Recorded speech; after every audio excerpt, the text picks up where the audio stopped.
Hey guys, Jonathan here, and WWDC 2016 is slated for tomorrow, but before the live stream drops, here is what to expect. Now more specifically, WWDC happens June 13th, 2016, 10 a.m. Pacific, 1 p.m. Eastern, and if you're anywhere else in the world, I will drop a link below along with where you can check out the live stream. First and foremost, I think it's pretty safe that we can bank on an update to iOS, and more specifically iOS 10. There's been a rumor floating around that Apple may shock the world and drop iMessage for Android, which would be amazing. That is like kittens plus ice cream level awesome, just not together. But as magical as that sounds, and believe me, I would love to have iMessage for Android, we gotta slap ourselves back to reality because the actual chances of that happening are slim to none.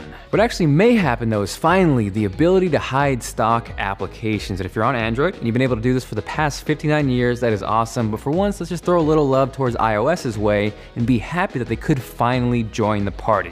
Now on top of that, it's also expected that we'll see a complete overhaul and redesign of Apple Music, which personally I think is much needed. I am still Team Spotify. I never really could get fully invested into Apple Music. There's just something about it that never really hit home with me. So at this point, any changes or especially a redesign would no doubt be welcomed. Beyond that, I think it's also safe to say that we'll see improvements and updates to Apple Pay. And what has me intrigued is the potential for person-to-person money exchange. So that way, if your friend has money for fake mustaches and won't pay up, now you can collect through iMessage. Morning. Now, less concrete iOS 10 rumors include potentially the addition of more 3D touch gestures. This dude, Sam Beckett, has a really sweet concept video which shows how it could work in Control Center. And honestly, if that did happen where you could dive deeper and get access to various layers of control, that would be amazing. The concept video also shows what a dark theme could look like on iOS 10. And again, much like iOS for Android, it would be amazing if that happened, but I would not put your money on it. Following that, the next big update you can expect at WWDC is OS X 10.12, which may not be called OS X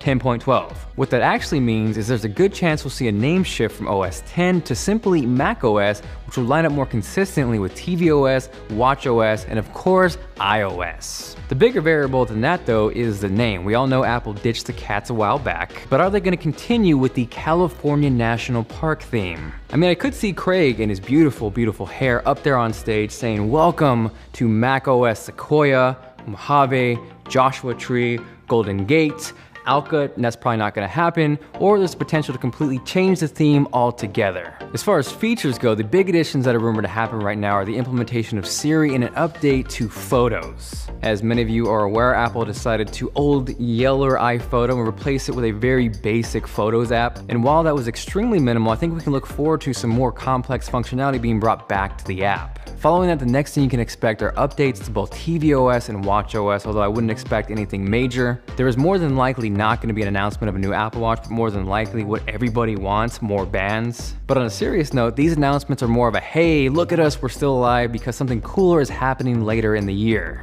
Finally, the last thing to expect is to expect nothing at all as far as hardware goes, and this is probably the most disappointing thing. There's been so much talk about completely redesigning MacBook Pros, MacBook Airs, 5K Thunderbolt displays with a freaking GPU inside, and as much as that gets me excited, we are probably not going to see that happen tomorrow. On the bright side, however, I do think at some point this month we are going to see updated MacBook Pros, so definitely make sure to subscribe if you want to stay up to date on that. Or if you're feeling a little down, just take a look at this beautiful retro MacBook, which you have a chance to win. Details on that are down below, and if you can't watch the stream but want to stay updated, make sure to follow me on Twitter and Snapchat because I got you.